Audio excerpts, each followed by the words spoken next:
Hello everybody, today I'm going to be talking about my daughter who's in year 7 in the UK. She's 11 and I'm going to walk you through step by step what her kind of curriculum looks like.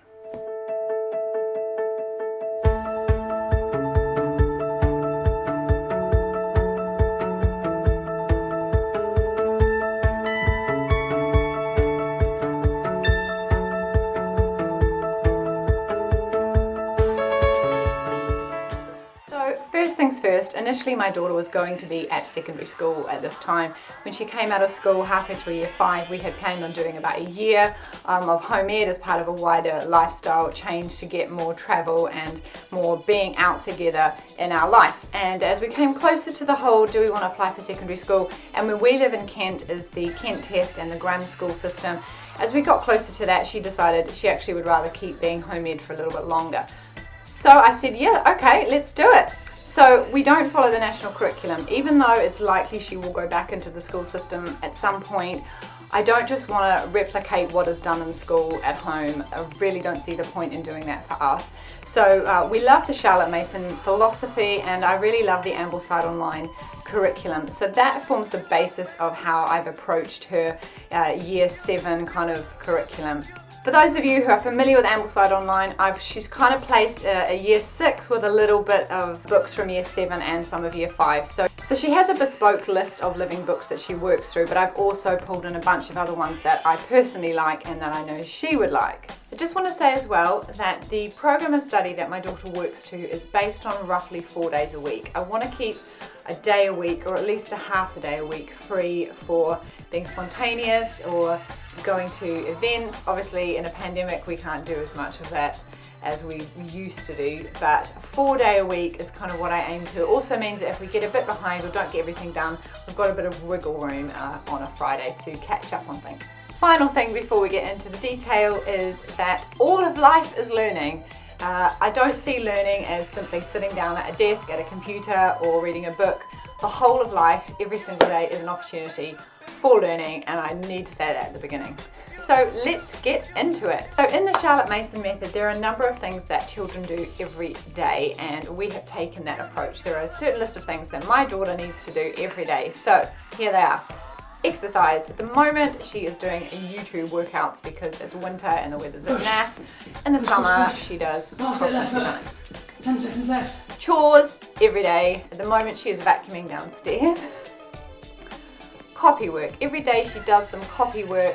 That means copying out a selection of writing, either literature, poetry, Shakespeare, that sort of thing. At the moment I'm working on producing my own copy work sheets for her, and I have a bit of a plan to make them available to other people, but she does that every morning, normally before breakfast. We do scripture every day. At the moment we do that in the evening after dinner. It just seems to be working best at the moment with my husband's work routine to do that in the evening. Poetry. We do poetry every day. She takes part in that. At the moment the poetry we're reading is A.A. Milne, so the author of Winnie the Pooh. His poems are just funny. They are younger than she would normally be exposed to, but at the moment it's just really light-hearted in this lockdown, so I'm totally happy with that. Every day as well we read Story of the World. That's just world history, and I read a little bit over breakfast. Every day she does 3 languages. She does Spanish, she does Hebrew, and she does them on Duolingo, normally for around 10 minutes each. And she does Te Reo Māori, and we do that as a group in the mornings using the app called Drops. Every day she also does a page of handwriting, and I use the Good and the Beautiful handwriting programs. Every day she also does some recitation, so quite literally she's got a folder, and every day she will do a 5-minute recitation. I was really encouraged actually because she has memorized her Shakespeare portion of recitation without trying. Simply by once a week reading this passage of Shakespeare, it has gone into her long-term memory. Every day she also does maths. She's doing maths at the moment with Khan Academy, and she has a little workbook that she does her working out in, and she also uses Mathantics, which is a really funny website, so that happens every day.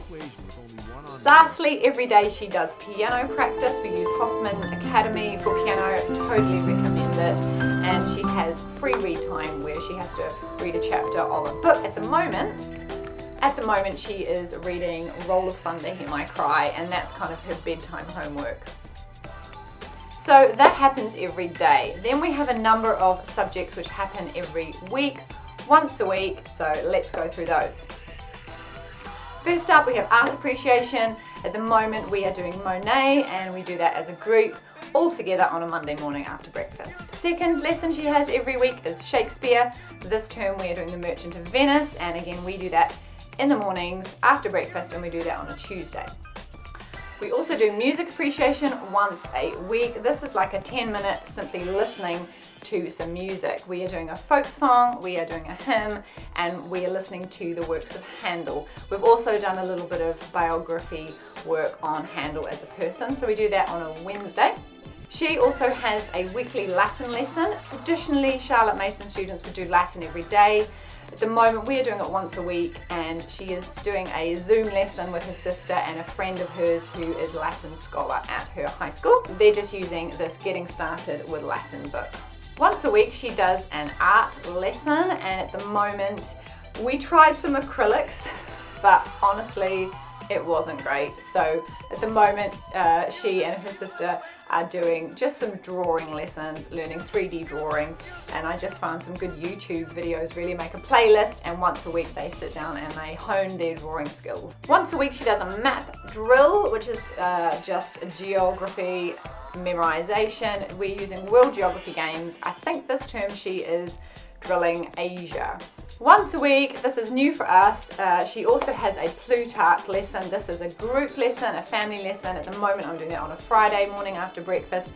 It's about 20 minutes. We are doing the life of Publicola Valerius, and I'm using the resource that's on Ambleside online for those lessons. She's been learning a lot about ancient Rome, and as we've been reading the Plutarch rendition of Publicolus's life, she is making lots of connections between what she's already learned about ancient Rome, what she's currently learning about ancient Rome, and the life of Publicola. So that's really interesting for me to see. Once a week she also completes a book of centuries. This is where she writes down the key dates of anything that we have learned that week. We were trying to do it every day, but I found it simpler just to do it on a Friday, and we remind ourselves all the different dates that we have learned about in history, whether it's in science or music, whatever, and she writes those down in her book of centuries once a week.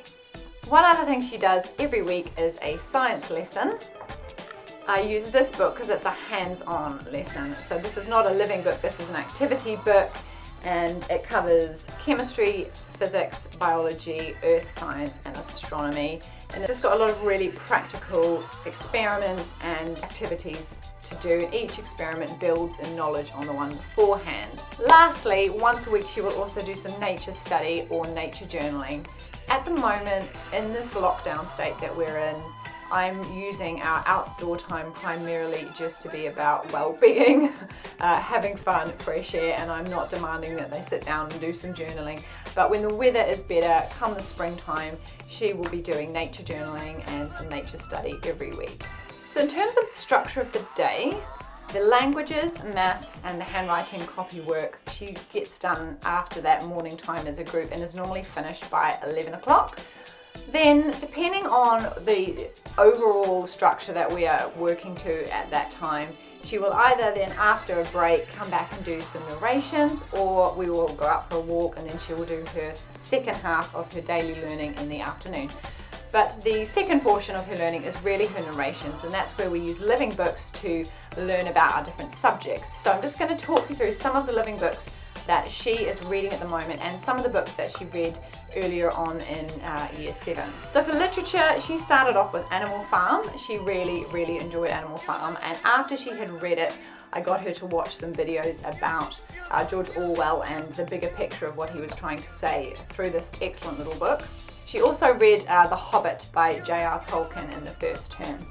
This term for literature, she is reading the Iliad for boys and girls by Alfred J. Church, and she reads that online. Once a week, her and her sister and I read a portion together of the story of art. So this is art history basically, and this is actually proving quite enjoyable. This is an adult book, it is not designed for children, but it's just quite funny. We're finding it quite interesting learning how approaches to art have changed. Every week she reads from the story of the Romans. The chapters are quite short, as you can see, so she reads 4 chapters a week, and the narration for that is to draw a cartoon. So I've created like a cartoon template, and she will draw a picture, cartoon style, summarizing what that story was about. She does the same for the story of the Greeks. Another book is Grammarland. This is one I found myself, and it's absolutely fantastic. This is introducing all the parts of speech as characters in a courtroom with Judge Grammar, and they all have to make the case of why certain words belong to them. At first she was like, oh, I don't want to do this, but now she actually really enjoys reading this book. Also, at the end of each chapter, Judge Grammar gives some exercises to the children of Schoolroomshire to go away and do, and so she will do those exercises at the end of each chapter once a week. For science, we've got several books on the go. So this one is The Mystery of the Periodic Table. This is the big picture history on how chemistry arrived at the periodic table, going way back to the first metal workers and the alchemists. And it's just introducing a number of key scientists who over time managed to uncover the periodic table. She's also reading a book called The Elements. This is an ebook, and every week she will have a different element of the periodic table to learn about: gold, sulfur, platinum, that sort of thing. At the moment she's also working through a book called Wild Animals I Have Known. This is a Year 5 book on Ambleside Online, but she loves animals, and so I thought she should really do this book. A couple of books to read on the Kindle. One is The Occident, Richard Halliburton's book of marvels. This is really a guy who travelled the world, and each chapter is him explaining a different location that he went to, and it's really helping the reader get in their imagination what it would have been like to visit that place. And then often we will go afterwards and we will look it up on some video footage, and then she writes down on a map, locates that on a map as well. So for science, she also reads a book called It Couldn't Just Happen. This is a general scientific book covering all sorts of different aspects of science. She's also reading a book called First Studies in Plant Life. This book's in the public domain, so it's on Gutenberg or archive.org, and she reads 1 chapter a week and again writes a written narration about it. She was initially reading The Sea Around Us by Rachel Carson, which is on the Ambleside list for Year 6, I think, but I didn't get the young readers version, I got the adult version. And we've made it through the first part, but it's so complex and the language is so sophisticated, she just really found it a bit of a battle. So I put that book to the side for now, and we're going to pick it up again next year. It is an excellent book, but I think it was probably a bit too old for her. What I've done instead though, is because we do want to do some oceanography, is I found a really great living book on Gutenberg or archive.org, one of those, called Sea Stories for Wonder Eyes, and it's just a number of short stories really unpacking different aspects of the ocean. I also wanted to do a bit of physics, and she's been working through the BBC Bite-Size Physics course for Year 7. She's also got a couple of biographies. She has just finished reading Galileo and the Magic Numbers. She is nearly finished reading Joan of Arc, The Story of Joan of Arc by Andrew Lang, and she will shortly be reading the story of William Wilberforce. Another subject she does every week is handicraft. This is actually making things and learning a skill. Normally, when we're not in a pandemic, she had a weekly lesson doing sewing, cross-stitch, decoupage, that sort of thing, with a group of other homemade friends and a friend of ours who's expert in this. Unfortunately, with the lockdown, she isn't doing that at the moment, but I'm trying to do things like origami or knitting, that just to keep it going. Every week also, she makes a dinner and does baking of some sort. I think this is finally ICT. Okay, so we use the laptop quite a lot for various learning things, but she's also doing some graphic design every now and then on an online program called Canva, and she's doing some video production as well for her kind of techie ICT knowledge. She does a bit of coding with Scratch. I'm not very systematic about it at the moment. It's a little bit more do it for fun. But even that is still just exposing her to a variety of different tech skills. So I think I've covered everything. So just to summarize, we have things she does every day, things she does once a week. The once a week things are split up, so she'll do several of them every day. Her overall work time is probably between 3 and 4 hours a day. Not much more than that. In terms of focused learning, 3 to 4 hours a day. Half of it in the morning, half of it in the afternoon is what we're doing at the moment with the weather being the way it is. We want to get outside while it's sunny. I hope that helps. I hope that doesn't sound daunting. It took me a while to really work out where she was at, and as I said, sometimes when I've started something and realised this isn't working, it's okay to just pause it and find something else to replace it. Lastly, I knew there'd be something else. She loves animals. When it's not a pandemic, she spends time helping out on a farm. Friends of ours run a farm and she really wants to be a vet, and so she spends time on the farm helping out from time to time. At the moment we can't do that, but hopefully that will start up again. She also plays netball as part of a netball team, and I'm sure there's something else I will have forgotten. But anyway, that's enough for now. I hope that helps. If you've got any questions, please put them in the comments below, and any feedback, let me know too. Don't forget to subscribe if you find this helpful. Thanks so much. Bye.